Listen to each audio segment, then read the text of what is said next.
thank the witnesses for their opening statements. Members will now be recognized by order of seniority for 5 minutes of questioning. An additional round of questioning may be called after all members have been recognized, and also knowing that we have a second panel. I now recognize myself for 5 minutes of questioning. Let's just start with current events, and I'll ask an open-ended question. What is going on in New Jersey?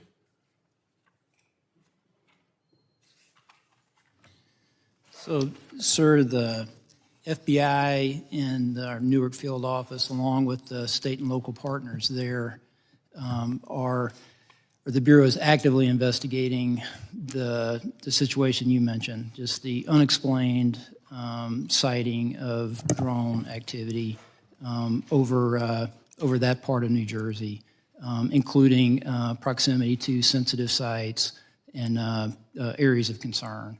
So we do not attribute that to an individual or a group yet. We're investigating, but I don't have an answer of who's responsible for that, of one or more people that are responsible for those drone flights.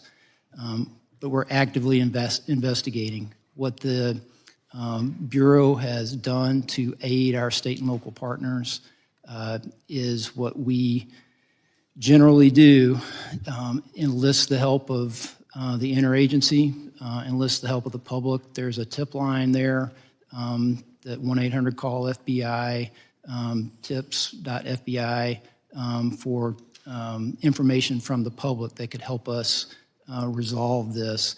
It is concerning. Is the public at risk? Is public safety at risk? Are we concerned that there are nefarious intentions that could cause either national security or a public safety incident that would put Americans at risk? There's nothing that is known that would lead me to say that, but we just don't know, and that's the concerning part. I think the fact that we have these unknown drones, UASs, that are flying over either critical or sensitive facilities is exactly why we're having this hearing. And Mr. Jones,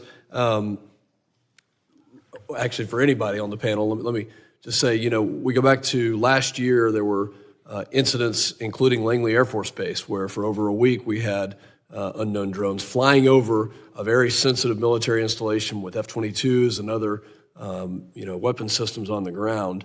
And I think that was cause for concern. So from a DHS standpoint, either on a border mission or from an FBI or DOJ, you mentioned, Mr. Wheeler, we don't necessarily have the authorities we need. Why can't we take action against these drones that are flying over sensitive sites? Why are we not taking action against drones that are flying over sensitive sites? So authority exists to mitigate a UAS in flight when authorized, and that could certainly apply to a sensitive site.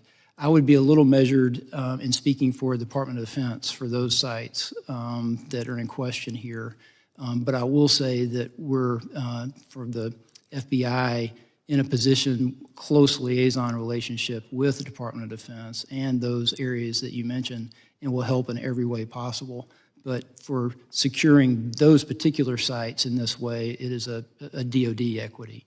Mr. Jones, for the border, I was down in the RGV last year, and they told me that they had over 20,000 incidents just in a quarter of drones that were being operated by cartels.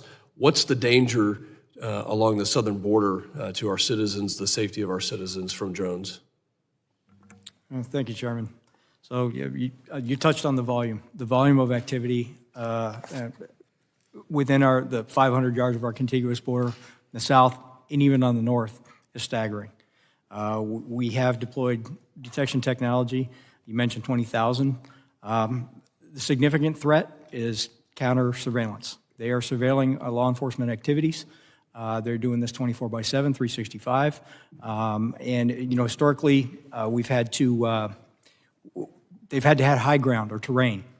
Now everywhere's the high ground. This is their high ground. They can see what's going on. Exactly. Do you have the authority to mitigate those physically or by other means? So the Secretary has designated certain areas along our border as covered facilities. So yes, the capability exists and the authority exists in those covered areas.